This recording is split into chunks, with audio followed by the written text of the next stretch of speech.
Chapter 8. Meanwhile, Haste and Lena, walking rather fast, approached Wang's hut. Asking the girl to wait, Haste ascended the little ladder of bamboos giving access to the door. It was as he had expected. The smoky interior was empty, except for a big chest of sandalwood too heavy for hurried removal.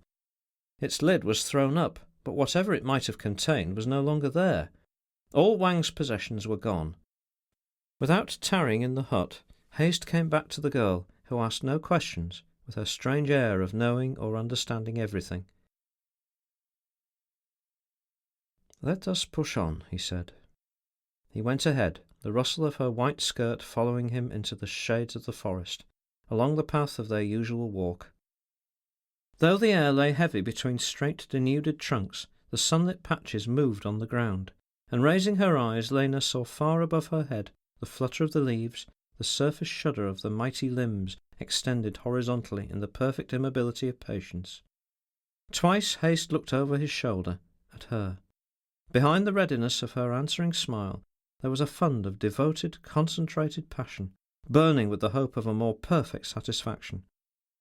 They passed the spot where it was their practice to turn towards the barren summit of the central hill. Haste held steadily on his way towards the upper limit of the forest.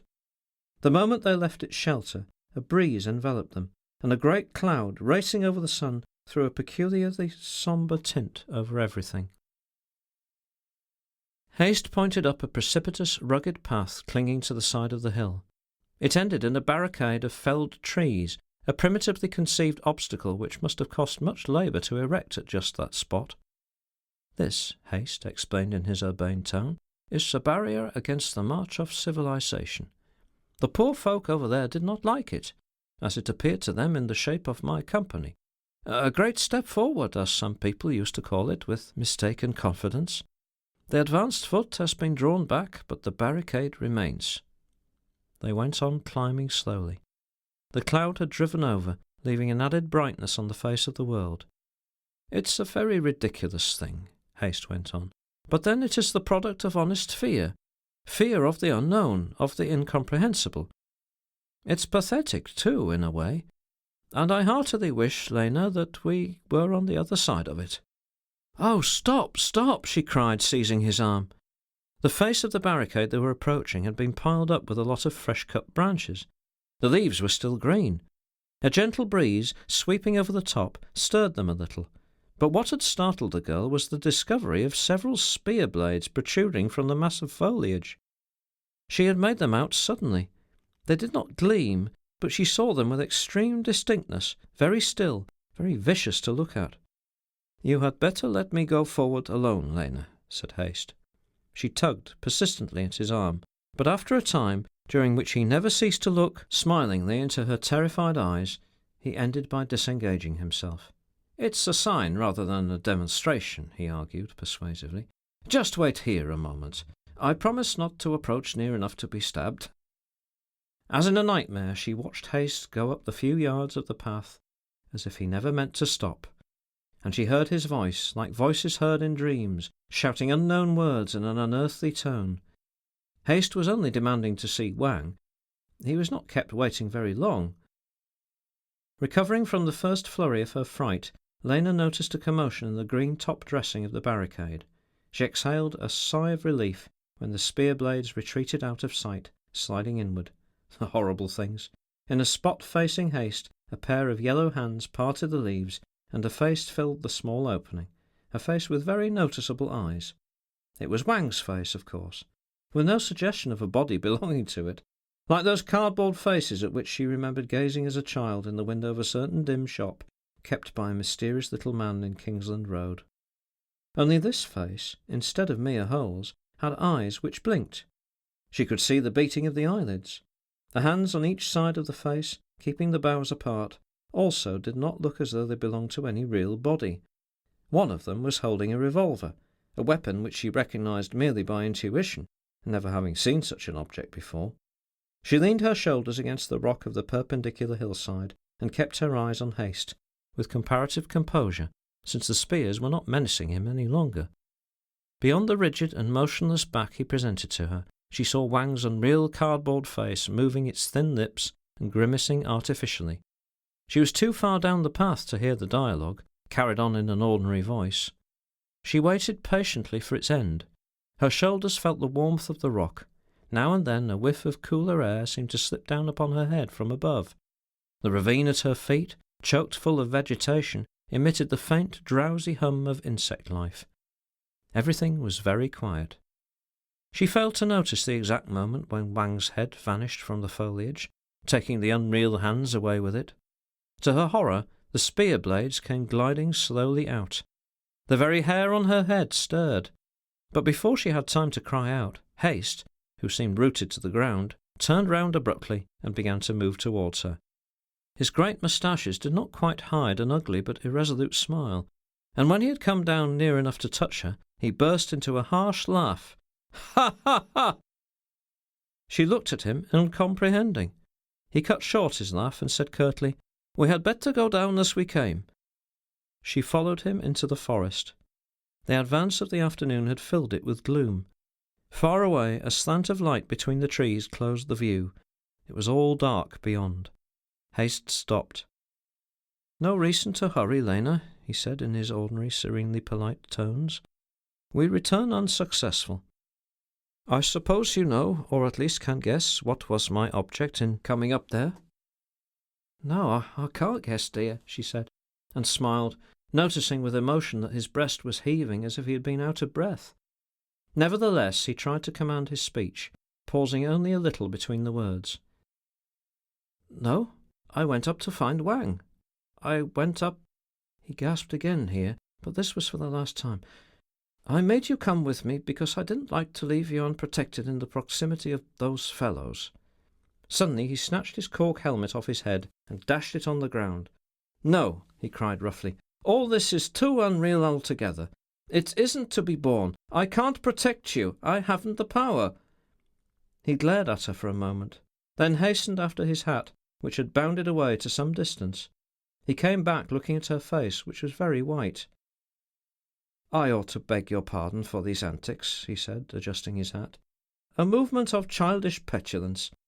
Indeed, I feel very much like a child in my ignorance, in my powerlessness, in my want of resource, in everything except in the dreadful consciousness of some evil hanging over your head. Yours!" "It's you they are after," she murmured.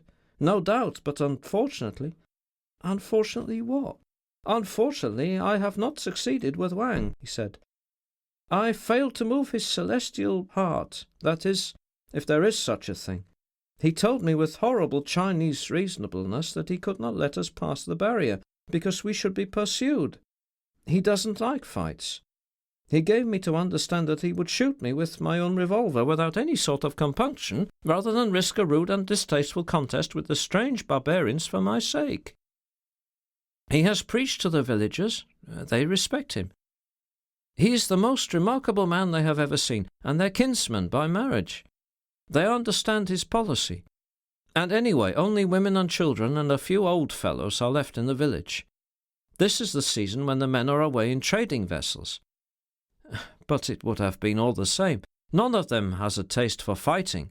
And with white men, too. They are peaceable, kindly folk, and would have seen me shot with extreme satisfaction. Wang seemed to think my insistence, for I insisted, you know, very stupid and tactless. But a drowning man clutches at straws. We were talking in such Malay as we were both equal to. "Your fears are foolish," I said to him. "Foolish? Of course I am foolish," he replied. "If I were a wise man, I would be a merchant with a big hong in Singapore, instead of being a mine coolie turned houseboy. But if you don't go away in time, I will shoot you before it grows too dark to take aim. Not till then, number one, but I will do it then. Now, finish." "All right," I said. "Finish as far as I am concerned, but you can have no objection to the Mem Putty coming over to stay with the Orang Kaya's women for a few days. I will make a present in silver for it. Orang Kaya is the head man of the village, Lena," added Haste. She looked at him in astonishment. "You wanted me to go to that village of savages?" she gasped. "You wanted me to leave you?" "It would have given me a freer hand." Haste stretched out his hands and looked at them for a moment. then let them fall by his side. Indignation was expressed more in the curve of her lips than in her clear eyes, which never wavered. "I believe Wang laughed," he went on. "He made a noise like a turkey-cock." "That would be worse than anything," he told me. "I was taken back. I pointed out to him that he was talking nonsense. It could not make any difference to his security where you were, because the evil men, as he calls them, did not know of your existence. I did not lie exactly, Lena, though I did stretch the truth till it cracked. But the fellow seems to have an uncanny insight. He shook his head. He assured me they knew all about you. He made a horrible grimace at me." "It doesn't matter," said the girl. I would not have gone." Haste raised his eyes. "Wonderful intuition. As I continued to press him, Wang made that very remark about you. When he smiles, his face looks like a conceited death's head. It was his very last remark that you wouldn't want to. I went away then." She leaned back against a tree. Haste faced her in the same attitude of leisure, as if they had done with time and all the other concerns of the earth. Suddenly, high above their heads, the roof of leaves whispered at them tumultuously and then ceased. "That was a strange notion of yours to send me away," she said. "Send me away? What for?" "Yes, what for?" "You seem indignant," he remarked listlessly. "To these savages too," she pursued. "And you think I would have gone? You can do what you like with me, but not that, not that." Haste looked into the dim aisles of the forest. Everything was so still now that the very ground on which they stood seemed to exhale silence into the shade. "Why be indignant?" he remonstrated. "It has not happened. I gave up pleading with Wang. Here we are, repulsed, not only without power to resist the evil, but unable to make terms for ourselves with the worthy envoys, the envoys extraordinary of the world we thought we had done with for years and years. And that's bad, Lena, very, very bad." "It's funny," she said thoughtfully. "Bad? I suppose it is. I don't know that it is. But do you? You talk as if you didn't believe in it." She gazed at him earnestly. "Do I? Ah, that's it. I don't know how to talk. I have managed to refine everything away. I've said to the earth that bores me, I am I and you are a shadow. And by Jove it is so. But it appears that such words cannot be uttered with impunity. Here I am, on a shadow inhabited by shades. How helpless a man is against the shades! How is one to intimidate, persuade, resist, assert oneself against them? I have lost all belief in realities. Lena, give me your hand." She looked at him, surprised, uncomprehending. "Your hand," he cried. She obeyed. He seized it with avidity, as if eager to raise it to his lips, but halfway up released his grasp. They looked at each other for a time. "What's the matter, dear?" she whispered timidly. "Neither force nor conviction," Haste muttered wearily to himself. "How am I to meet this charmingly simple problem?" "I am sorry," she murmured. "And so am I," he confessed quickly. "And the bitterest of this humiliation is its complete uselessness, which I feel." She had never before seen him give such signs of feeling. Across his ghastly face the long moustaches flamed in the shade. He spoke suddenly. "I wonder if I could find enough courage to creep among them in the night with a knife and cut their throats one after another as they slept. I wonder." She was frightened by his unwonted appearance more than by the words in his mouth, and said earnestly, "Don't you try to do such a thing. Don't you think of it." "I don't possess anything bigger than a penknife.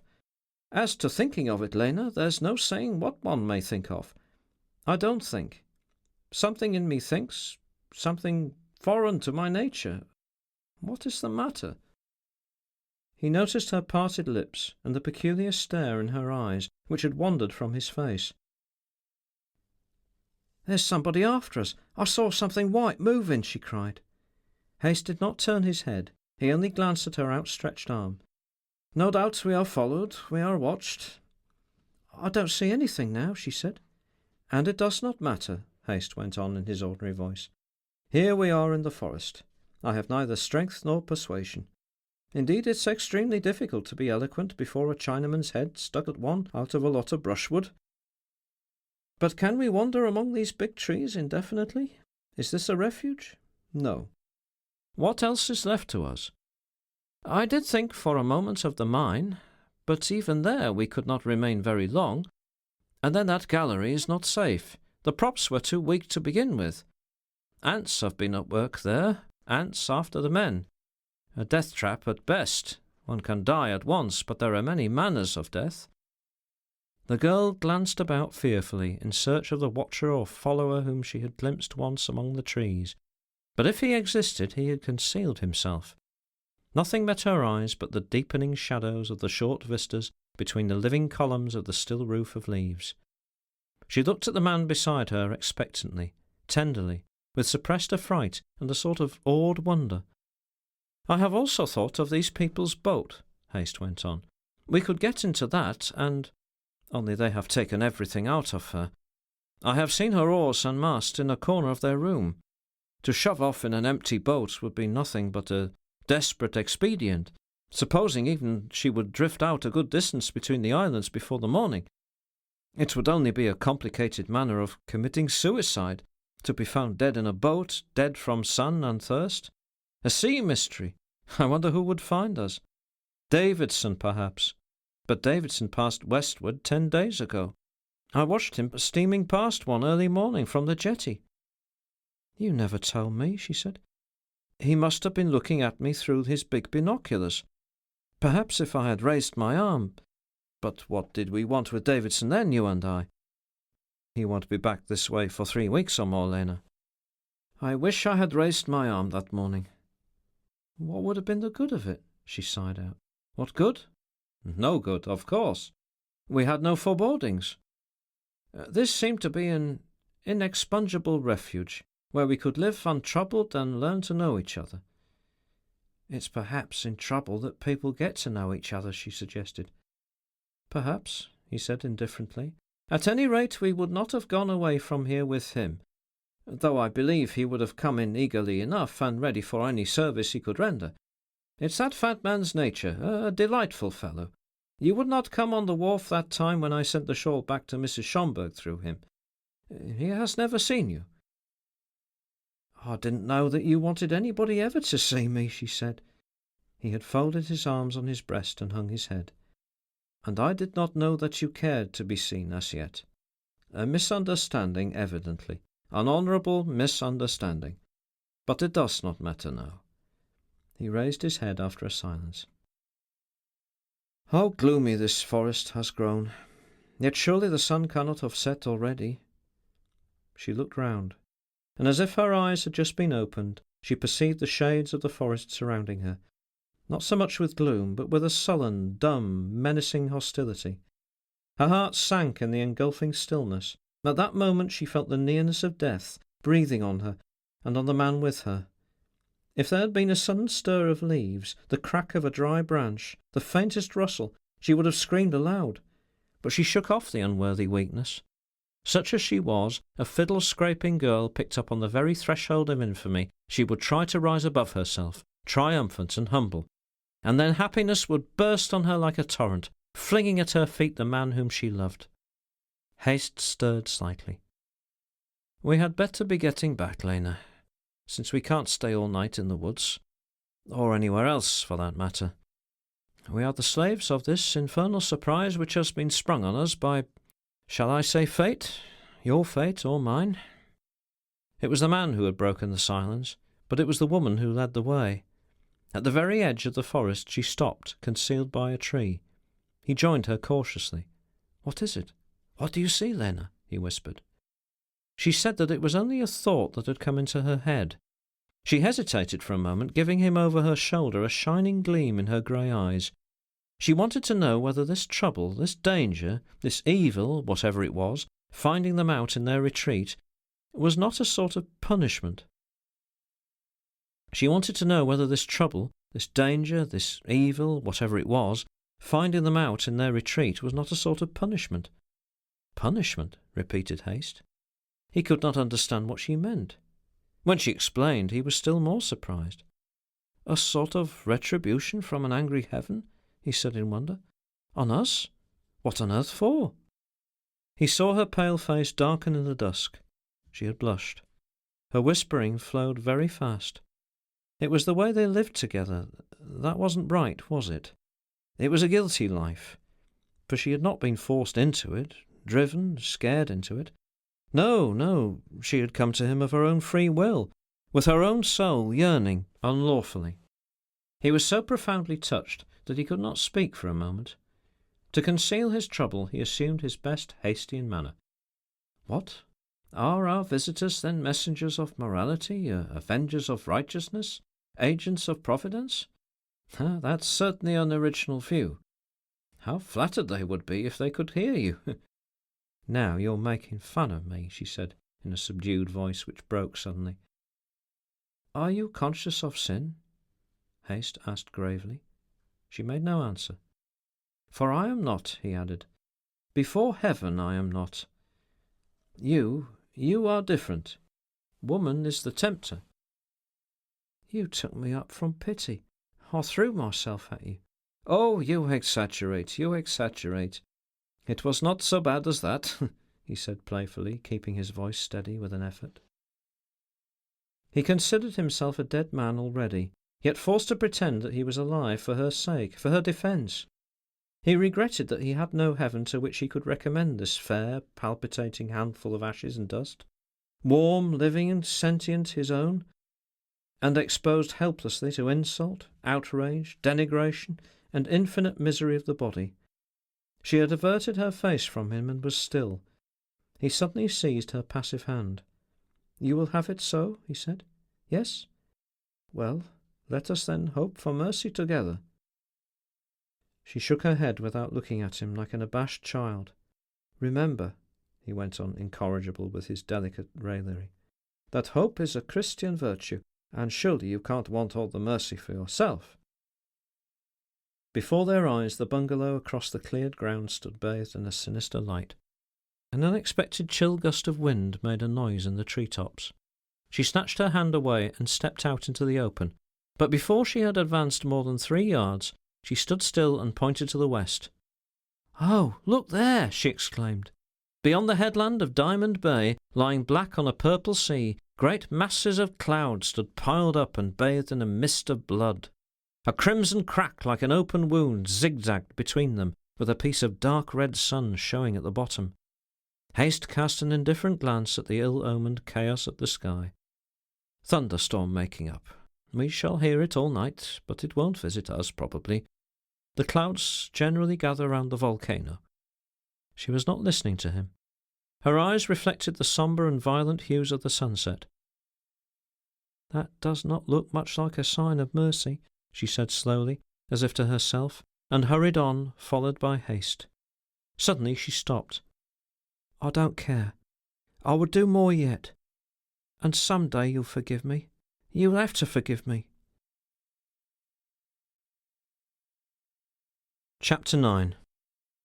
Stumbling up the steps, as if suddenly exhausted, Lena entered the room and let herself fall on the nearest chair. Before following her, Hayst took a survey of the surroundings from the veranda. It was a complete solitude. There was nothing in the aspect of this familiar scene to tell him that he and the girl were not as completely alone as they had been in the early days of their common life on this abandoned spot, with only Wang discreetly materializing from time to time, and the uncomplaining memory of Morrison to keep them company. After the cold gust of wind, there was an absolute stillness of the air. The thunder-charged mass hung unbroken beyond the low ink-black headland, darkening the twilight. By contrast, the sky at the zenith displayed pellucid clearness, the sheen of a delicate glass bubble which the merest movement of air might shatter. A little to the left, between the black masses of the headland and of the forest, the volcano, a feather of smoke by day and a cigar glow at night, took its first fiery expanding breath of the evening. Above it a reddish star came out like an expelled spark from the fiery bosom of the earth, enchanted into permanency by the mysterious spell of frozen spaces. In front of Hayst the forest, already full of the deepest shades, stood like a wall. But he lingered, watching its edge, especially where it ended at the line of bushes masking the land end of the jetty. Since the girl had spoken of catching a glimpse of something white among the trees, he believed pretty firmly that they had been followed in their excursion up the mountain by Mr. Jones's secretary. No doubt the fellow had watched them out of the forest, and now, unless he took the trouble to go back some distance and fetch a considerable circuit inland over the clearing, he was bound to walk out into the open space before the bungalows. Hayes did indeed imagine at one time some movement between the trees, lost as soon as perceived. He stared patiently, but nothing more happened. After all, why should he trouble about these people's actions? Why this stupid concern for the preliminaries, since when the issue was joined, it would find him disarmed and shrinking from the ugliness and degradation of it? He turned and entered the room. Deep dusk reigned in there already. Lena, near the door, did not move or speak. The sheen of the white tablecloth was very obtrusive. The brute these two vagabonds had tamed had entered on its service, while Haste and Lena were away. The table was laid. Haste walked up and down the room several times. The girl remained without sound or movement on the chair, but when Haste, placing the 2 silver candelabra on the table, struck a match to light the candles, she got up suddenly and went into the bedroom. She came out again almost immediately, having taken off her hat. Haste looked at her over his shoulder. "What's the good of shirking the evil hour? I've lighted these candles for a sign of our return. After all, we might not have been watched. While returning, I mean. Of course, we were seen leaving the house." The girl sat down again. The great wealth of her hair looked very dark above her colourless face. She raised her eyes, glistening softly in the light with a sort of unreadable appeal, with a strange effect of unseeing innocence. "Yes," said Haste across the table, the fingertips of one hand resting on the immaculate cloth. "A creature with an antediluvian lower jaw, hairy like a mastodon, and formed like a prehistoric ape, has laid this table." "Are you awake, Lena? Am I? I would pinch myself, only I know that nothing would do away with this dream. 3 covers.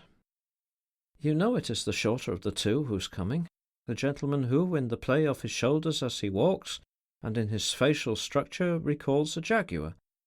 Ah, you don't know what a jaguar is, but you've had a good look at these 2. It's the short one, you know, who's to be our guest." She made a sign with her head that she knew. Haste's insistence brought Ricardo vividly before her mental vision. A sudden languor, like the physical echo of her struggle with the man, paralysed all her limbs. She lay still in the chair, feeling very frightened at this phenomenon, ready to pray aloud for strength. Haste had started to pace about the room. "Our guest. There is a proverb, in Russia, I believe, that when a guest enters the house, God enters the house. The sacred virtue of hospitality. But it leads one into trouble as well as any other." The girl unexpectedly got up from the chair, swaying her supple figure and stretching her arms above her head. He stopped to look at her curiously, paused, and then went on. "I venture to think that God has nothing to do with such a hospitality and with such a guest." She had jumped to her feet to react against the numbness, to discover whether her body would obey her will. It did. She could stand up, and she could move her arms freely. Though no physiologist, she concluded that all the sudden numbness was in her head, not in her limbs. Her fears assuaged, she thanked God for it mentally, and to Haste murmured a protest. "Oh, yes, he's got to do with everything, every little thing. Nothing can happen." "Yes," he said hastily, "one of the 2 sparrows can't be struck to the ground. You are thinking of that." The habitual playful smile faded on the kindly lips under the martial moustache. "Ah, you remember what you have been told, as a child, on Sundays." "Yes, I do remember." She sank into the chair again. "It was the only decent bit of time I ever had when I was a kid, with our landlady's 2 girls, you know." "I wonder, Lena," Haste said, with a return to his urbane playfulness, "whether you are just a little child or whether you represent something as old as the world." She surprised Haste by saying dreamily, "Well, what about you?" "I date later, much later. I can't call myself a child, but I am so recent that I may call myself a man of the last hour. Or is it the hour before last? I've been out of it so long that I am not certain how far the hands of the clock have moved since. He glanced at the portrait of his father, exactly above the head of the girl, as if it were ignoring her in its painted austerity of feeling. He did not finish the sentence, but he did not remain silent for long. Only what must be avoided are fallacious inferences, my dear Lena, especially at this hour. Now you're making fun of me again, she said, without looking up. Am I? He cried. Making fun? No, giving warning. Hang it all, whatever truth people told you in the old days, there is also this one, that sparrows do fall to the ground, that they are brought to the ground. This is no vain assertion, but a fact. That's why— Again his tone changed, while he picked up the table knife and let it fall disdainfully. That's why I wish these wretched round knives had some edge on them. Absolute rubbish, neither edge, point, nor substance. I believe one of these forks would make a better weapon at a pinch. But can I go about with a fork in my pocket? He gnashed his teeth with a rage very real and yet comic. There used to be a carver here, but it was broken and thrown away a long time ago. Nothing much to carve here. It would have made a noble weapon, no doubt, but— He stopped. The girl sat very quiet, with downcast eyes. As he kept silence for some time, she looked up and said thoughtfully, Yes, a knife. It's a knife that you would want, wouldn't you? In case— He shrugged his shoulders. There must be a crowbar or two in the sheds. But I have given up all the keys together. And then do you see me walking about with a crowbar in my hand? Ha ha! And besides, that edifying sight alone might start the trouble for all I know. In truth, why has it not started yet? Perhaps they are afraid of you, she whispered, looking down again. By Jove, it looks like it, he assented meditatively. They do seem to hang back for some reason. Is that reason prudence, or downright fear, or perhaps a leisurely method of certitude? Out in the black night, not very far from the bungalow, resounded a loud and prolonged whistle. Lena's hands grasped the side of the chair, but she made no movement. Haste started and turned his face away from the door. The startling sound had died away. Whistles, yells, omens, signals, portents, what do they matter, he said. But what about the crowbar? Suppose I had it? Could I stand in ambush at the side of this door and smash the first protruding head, scatter blood and brains all over the floor, over these walls, and then run stealthily to the other door to do the same thing, and repeat the performance for a third time, perhaps? Could I? On suspicion, without compunction, with a calm and determined purpose? No, it is not in me. I date too late. Would you like to see me attempt this thing while that mysterious prestige of mine lasts? Or their not less mysterious hesitation? No, no, she whispered ardently, as if compelled to speak by his eyes fixed on her face. No, it's a knife you want to defend yourself with. To defend. There will be time. And who knows if it isn't really my duty, he began again, as if he had not heard her disjointed words at all. It may be. My duty to you, to myself. For why should I put up with the humiliation of their secret menaces? Do you know what the world would say? He emitted a low laugh which struck her with terror.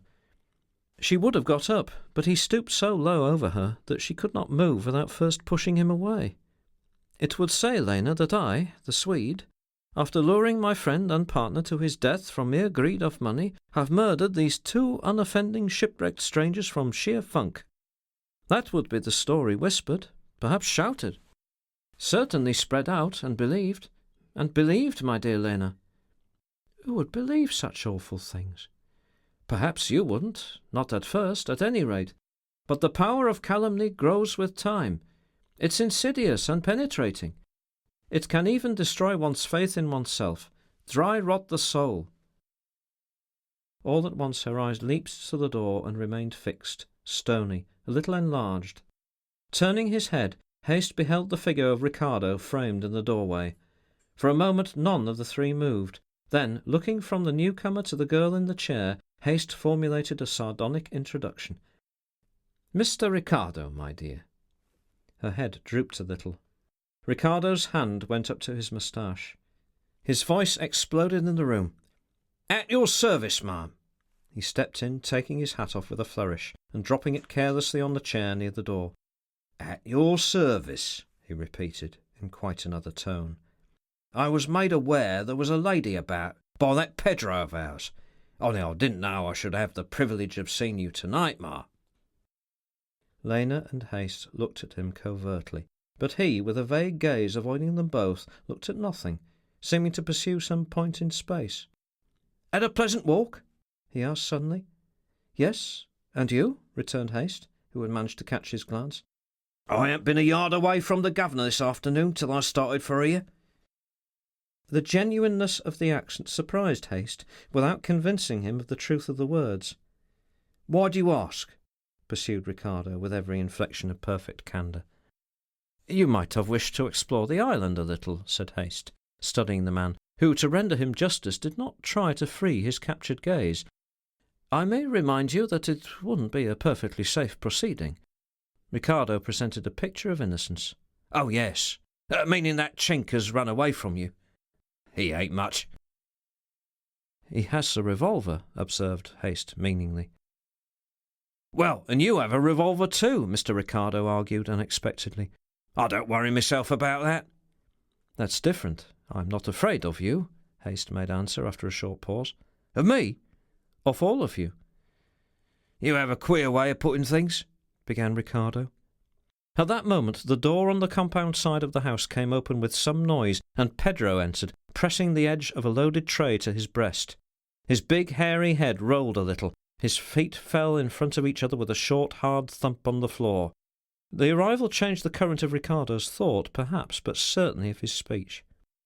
"You heard me whistling a little while ago outside? That was to give him an hint, as I came along, that it was time to bring in the dinner. And here it is." Lena rose and passed to the right of Ricardo, who lowered his glance for a moment. They sat down at the table. The enormous gorilla back of Pedro swayed out through the back door. "Extraordinary strong brute, ma'am," said Ricardo. He had a propensity to talk about his Pedro as some men will talk of their dog. "He ain't pretty, though. No, he ain't pretty. And he has got to be kept under. I'm his keeper, as it might be. The governor don't trouble his head much about details. That's all left to Martin. Martin, that's me, ma'am." Haste saw the girl's eyes turn towards Mr. Jones's secretary and rest blankly on his face. Ricardo, however, looked vaguely into space, and, with faint flickers of a smile about his lips, made conversation indefatigably against the silence of his entertainers. He boasted largely of his long association with Mr. Jones. "Over 4 years now," he said. Then, glancing rapidly at Haste, "You can see at once he's a gentleman, can't you?" "You people," Haste said, his habitual playful intonation tinged with gloom, "are divorced from all reality in my eyes."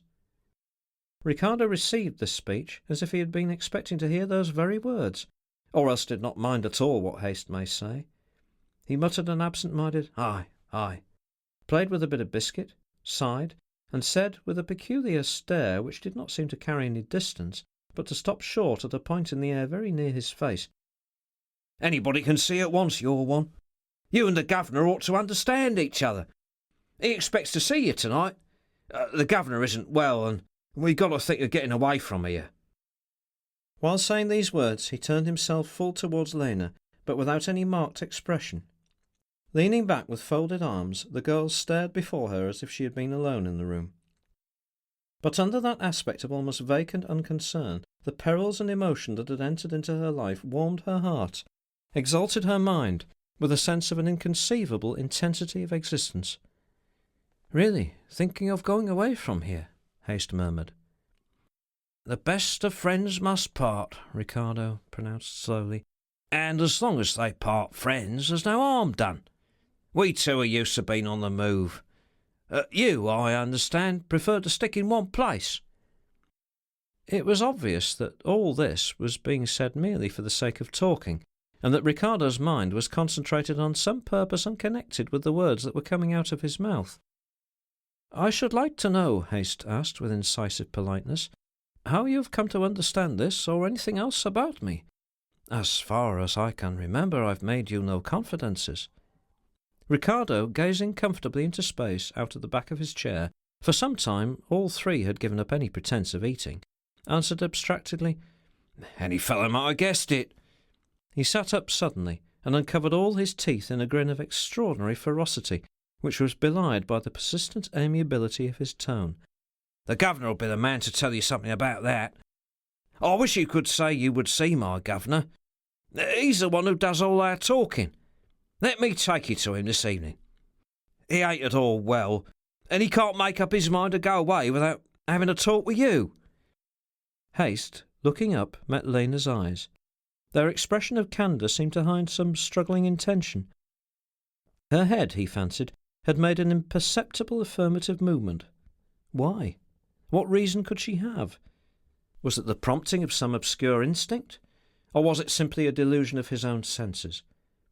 But in this strange complication invading the quietude of his life, in his state of doubt and disdain and almost of despair with which he looked at himself, he would let even a delusive appearance guide him through a darkness so dense that it made for indifference. "Well, suppose I do say so."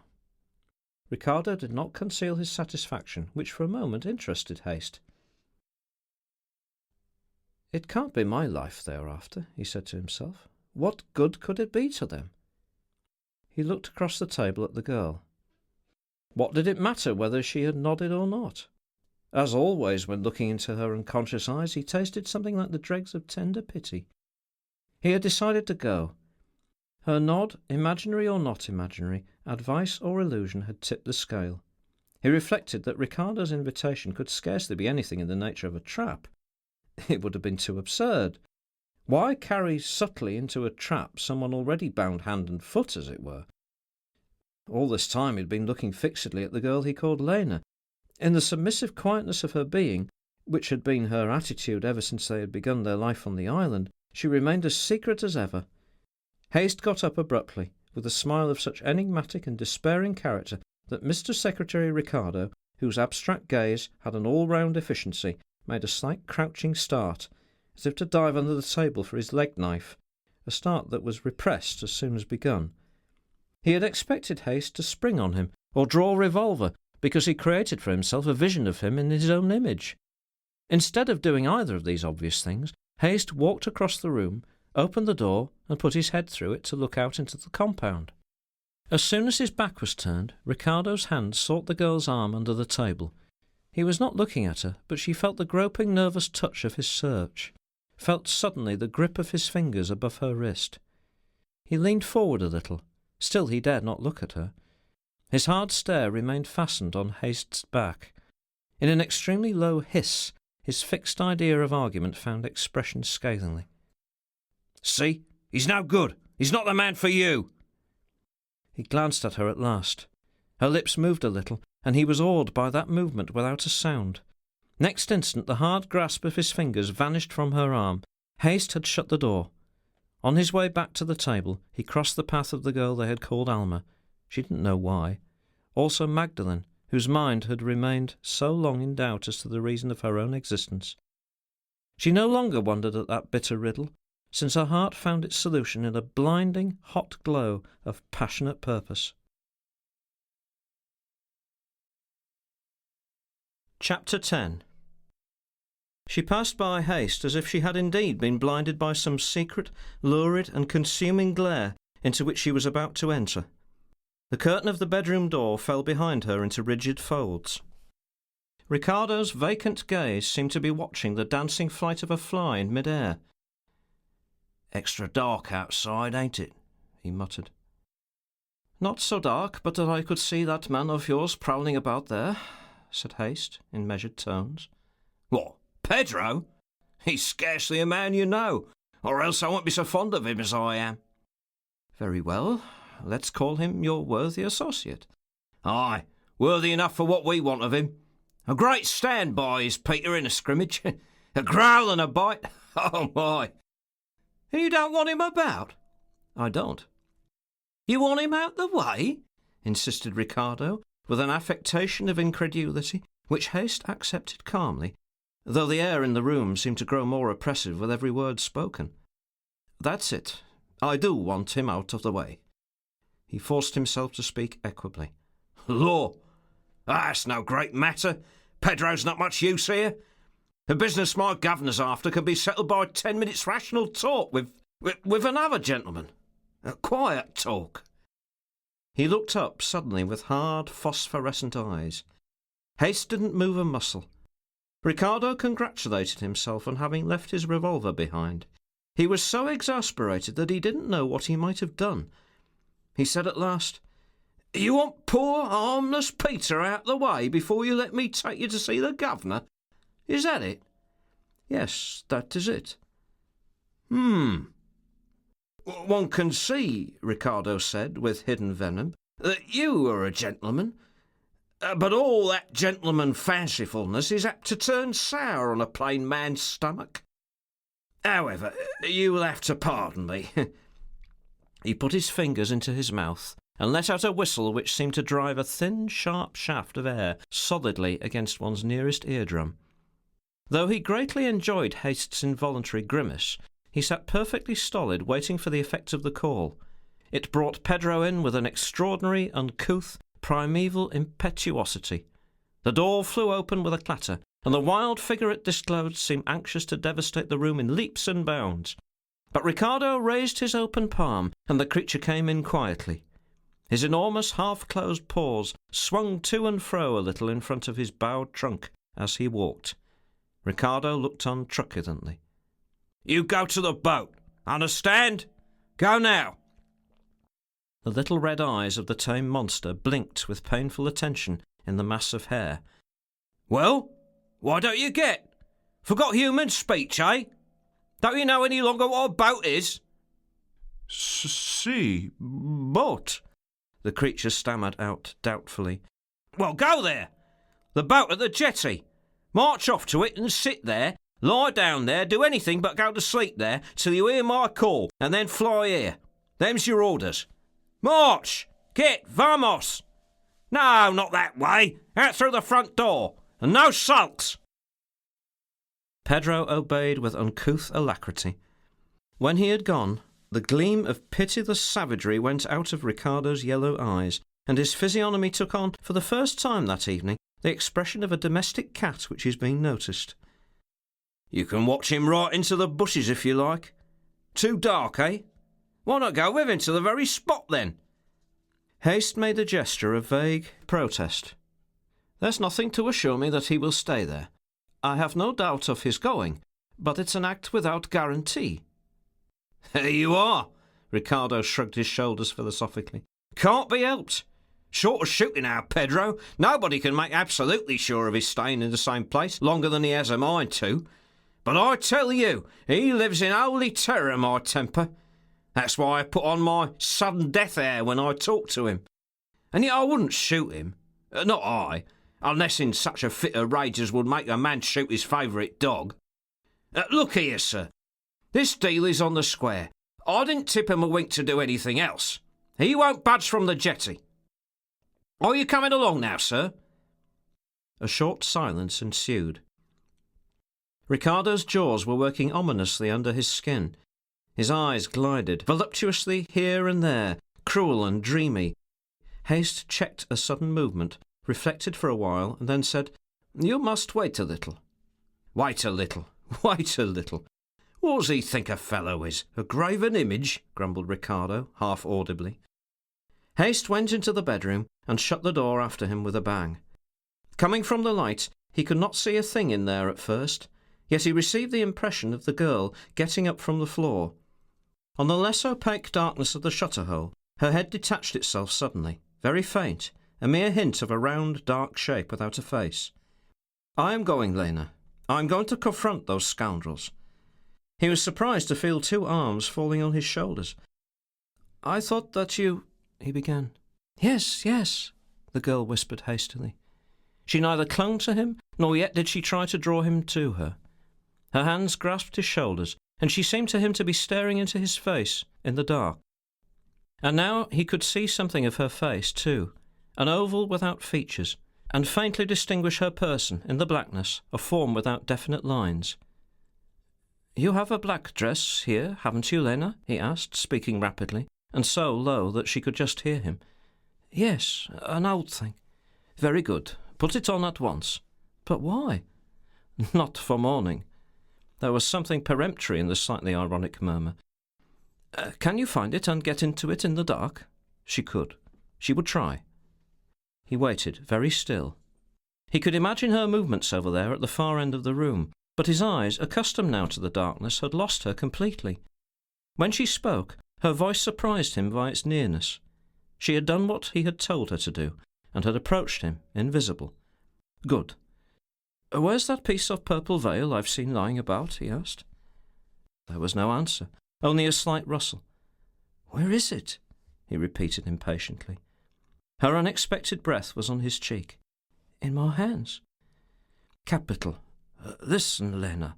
As soon as I leave the bungalow with that horrible scoundrel, you slip out at the back, instantly, lose no time, and run round into the forest. That will be your time, while we are walking away, and I am sure he won't give me the slip. Run into the forest behind the fringe of bushes between the big trees. You will know surely how to find a place in full view of the front door.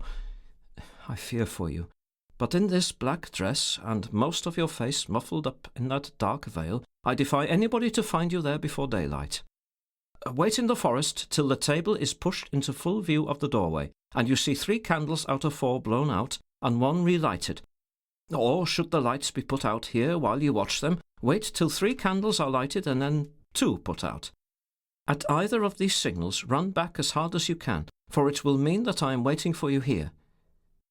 While he was speaking, the girl had sought and seized one of his hands. She did not press it. She held it loosely, as it were timidly, caressingly. It was no grasp.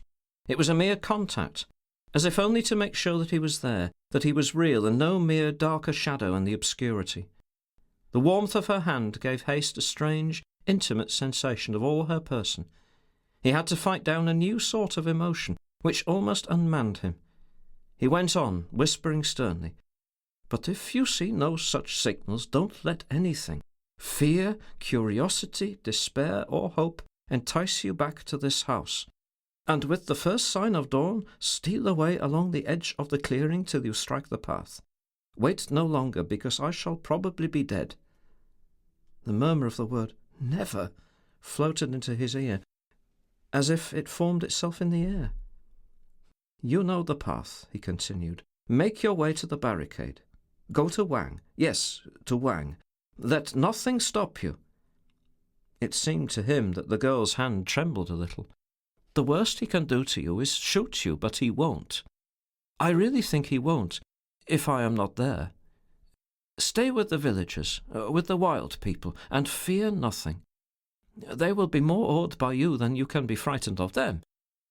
Davidson's bound to turn up before very long. Keep a lookout for a passing steamer. Think of some sort of signal to call him." She made no answer.